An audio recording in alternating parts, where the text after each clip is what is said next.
अगर पाकिस्तानी एनालिस्ट और उनके भारतीय सलाहकार मित्रों की माने तो ऑपरेशन सिंदूर एक तरह से पाकिस्तानी सेना के पक्ष में गया था।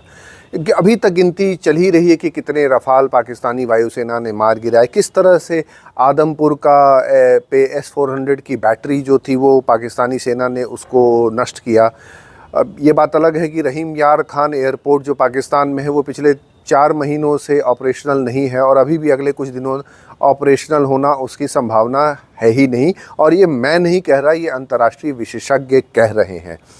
पिछले कुछ दिनों में कुछ ऐसी घटनाएं हुई जिन्हें जानना और समझना भी बहुत ज़रूरी हो जाता है।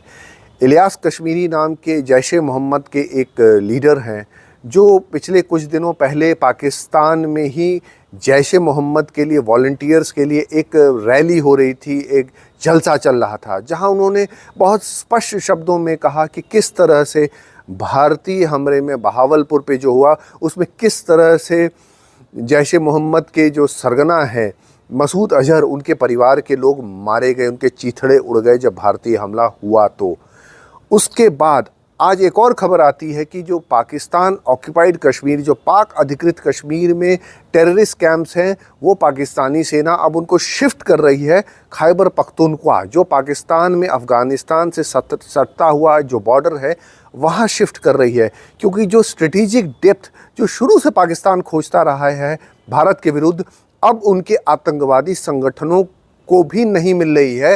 वो बहावलपुर हो, चाहे मुरीद के हो, चाहे पाकिस्तान अधिकृत कश्मीर में अन्य उनके ठिकाने हो, भारतीय सेना के हमले में वो सारे नष्ट हुए। अब सेफ्टी के लिए वो जाना चाहते हैं अफ़गानिस्तानी सीमा की ओर। ये बात अलग है कि अफ़गानिस्तानी सीमा भी अब उनके लिए सुरक्षित नहीं रही है। पाकिस्तानी तालिबान के सामने पाकिस्तानी सेना करीब करीब घुटने टेक चुकी है, बहुत उनका नुकसान हो रहा है, बलूचिस्तान में काफ़ी नुकसान हो रहा है, पर फिर भी वो शिफ्ट कर रहे हैं। ये अपने आप में दर्शाता है कि किस तरह से ऑपरेशन सिंदूर एक सैन्य सफलता का एक ज्वलंत उदाहरण है भारत के लिए।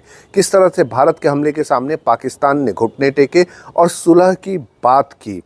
उसके अलावा पाकिस्तान के एक्शंस को देखिए, वो अमेरिका को अपना लैंड रेंट कर रहा है, वो गैस के नाम पे, पेट्रोल के नाम पे। असली उद्देश्य उसका रहेगा उस एरिया को कंट्रोल करना।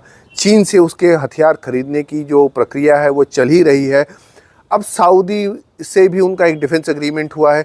इन सब का उद्देश्य ये है कि किस तरह से अगर भारतीय सेना अगले किसी आतंकी हमले का जवाब दे तो ये सारे विदेशी जो संगठन हैं, जो विदेशी शक्तियां हैं, वो उसके पक्ष में या तो खड़ी रहें या कम से कम उसके लिए युद्ध में उतरे।